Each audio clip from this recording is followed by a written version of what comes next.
졸저이지만 제가 한 권의 책을 썼습니다. 그 책의 제목이 질그릇에 담긴 보배라는 그런 책입니다. 오늘 본문에서 그 책 제목을 가져왔습니다.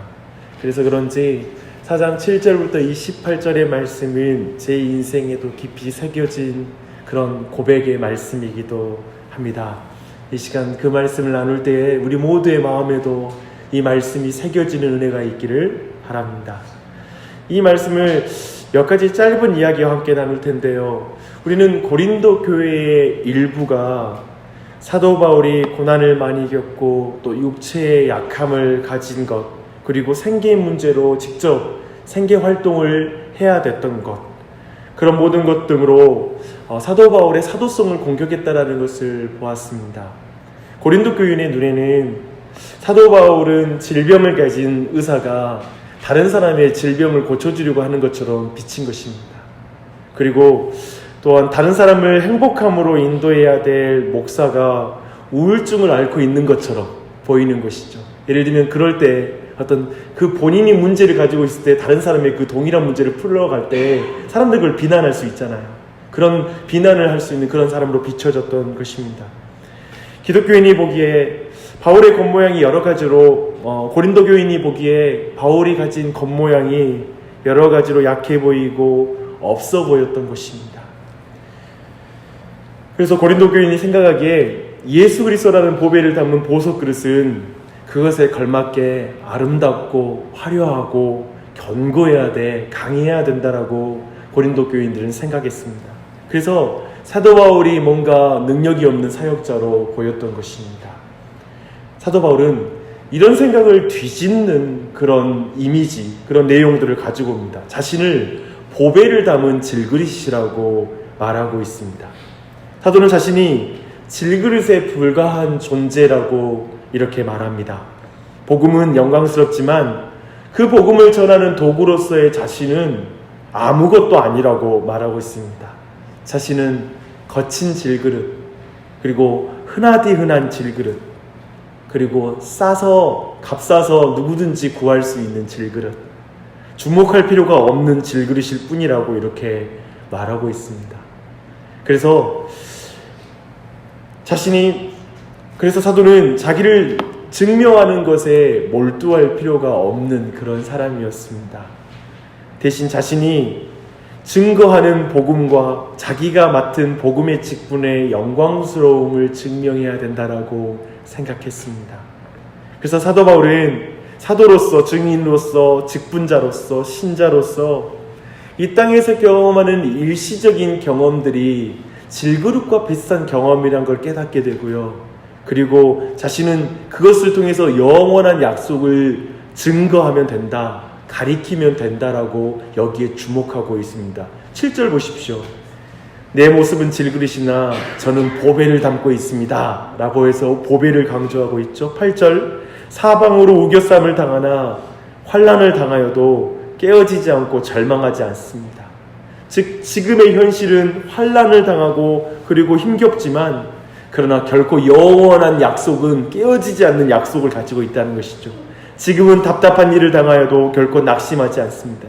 9절 핍박을 당하여도 버림받지는 않습니다. 넘어뜨림을 당하는데 낙심하지는 않습니다.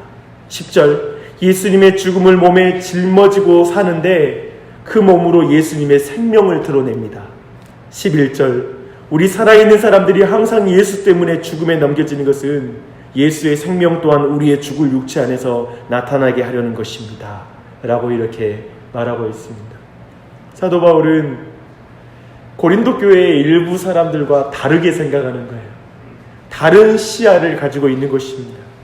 고린도 사람들에게 온갖 어려움과 환난 겪는 것은 사도성을 부인할 수 있는 비난의 근거가 되었습니다. 하지만 사도 자신은 오히려 그 고난으로 말미암아 예수의 생명이 자신을 통해서 더욱 분명하게 드러난다라고 이렇게 고백하고 있습니다. 사도가 이렇게 고백할 수 있는 비결은 무엇일까요? 그는 마지막 날에 초점을 맞추고 살고 있습니다. 17절을 보십시오. 잠시 당하는 현재의 고난은 그것 모두를 능가하는 영원한 영광을 우리에게 이루어줄 것입니다 라고 말합니다. 그러니 18절 우리가 주목할 것은 보이는 것들이 아니라 보이지 않는 것들입니다. 보이는 것은 잠깐이요. 보이지 않는 것들은 영원한 것이기 때문입니다. 사랑하는 여러분, 이 시야를 갖지 않는 이상 우리는 이 땅에서 온전한 그리스도인으로 살 수가 없습니다. 이걸 주목하십시오. 환난은 잠시 받는 것이니 가벼운 것이고 영원하고 무거운 영광에 비하면 그렇다라는 것입니다. 그래서 신자의 삶은 마치 저울과 같습니다. 영원한 영광이 무거우면 지금의 환난은 가벼워지지만 지금의 환난이 무거우면 영원한 영광이 가볍게 느껴지는 것입니다. 결국 우리가 교회를 섬기는 삶, 그리고 직분자의 삶, 이 모든 삶은 결국 영원한 무게가 더욱 무거우냐, 현실의 무게가 더욱 무거우냐, 이거에 따라서 그 무거움의 느낌, 이 땅에 살아가는 삶이 완전히 바뀌는 것입니다. 사랑하는 여러분, 우리는 질그릇임을 기억하십시오. 우리는 질그릇입니다. 보배도 도자기도 아닙니다. 제가 중학교, 고등학교를 다닐 때 남학생들을 넘어서 여학생들까지도 사로잡았던 만화책이 하나 있습니다. 지금까지 30대, 40대 세대에게는 만화의 고전이라고 할 수 있는 그런 책이 하나 있습니다. 슬램덩크입니다.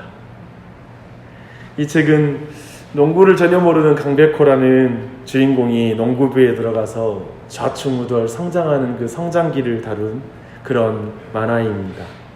이 만화의 절정은 그가 속한 북산고등학교가 이제 고교농구의 절대 강자인 산안고등학교와 이제 전국대회 예선전을 치르는데 그 첫 경기가 이 만화의 절정입니다. 산안고의 모든 플레이어의 면면은 정말 화려하고 그리고 최고의 플레이어들이 있습니다. 근데 계속해서 정말 너무나 큰 점수 격차로 진행되다가 이제 이 모든 경기를 풀게 되는 하나의 계기가 있습니다. 이제 북산고등학교에 채치수가 각성하는 것이죠. 채치수는 되게 덩치가 크고 그리고 웨이트 트레이닝을 굉장히 많이 해서 그리고 얼굴이 우락부락하고요. 그렇게 거친 플레이어인데 산안고등학교에 신현철이라는 화려한 그 플레이, 기술이 좋은 그 플레이 앞에 번번이 당해요. 근데 기를 쓰고 자기도 화려한 플레이로 신현철을 이기려고 합니다.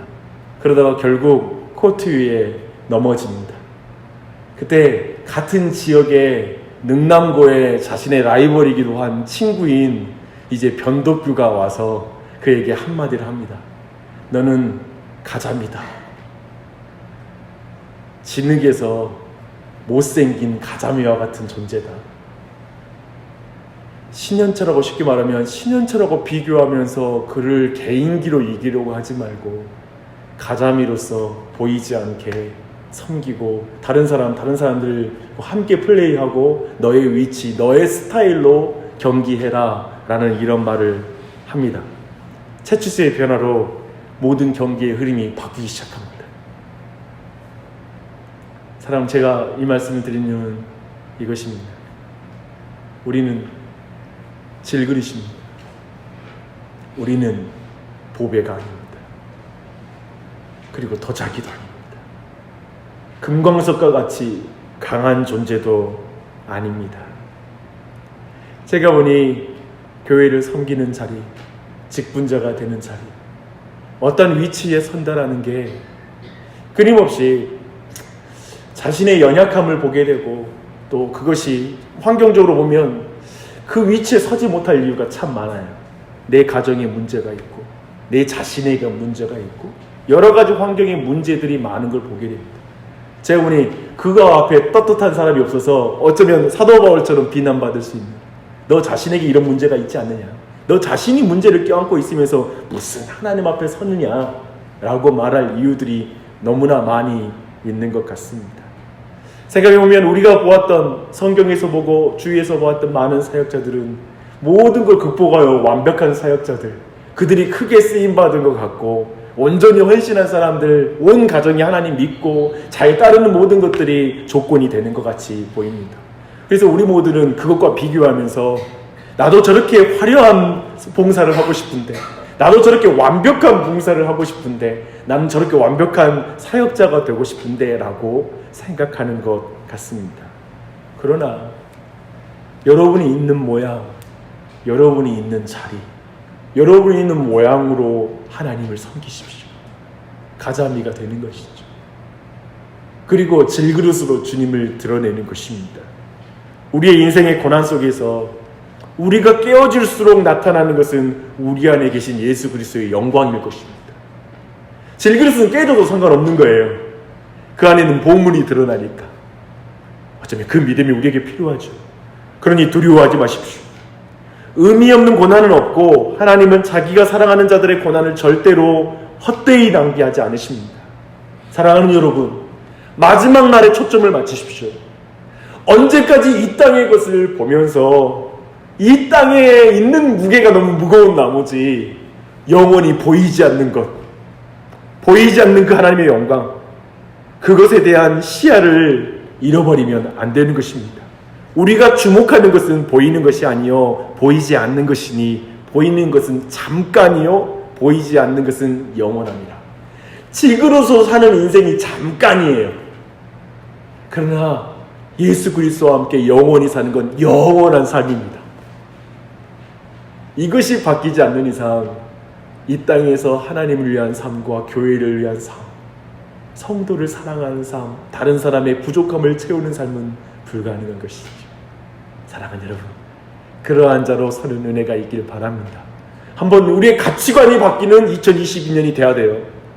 우리의 눈에 보는 가치, 보이지 않는 것을 향해서 다시 한번 내 습관이 재조정돼야 돼요.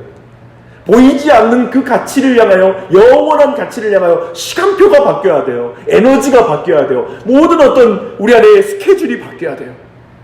다시 한번 그걸 간구하며 나아가는 은혜가 있길 바랍니다. 우리의 모습으로, 질그릇으로, 가자미와 같은 모습으로 그 일을 감당하는 은혜가 있길 바랍니다.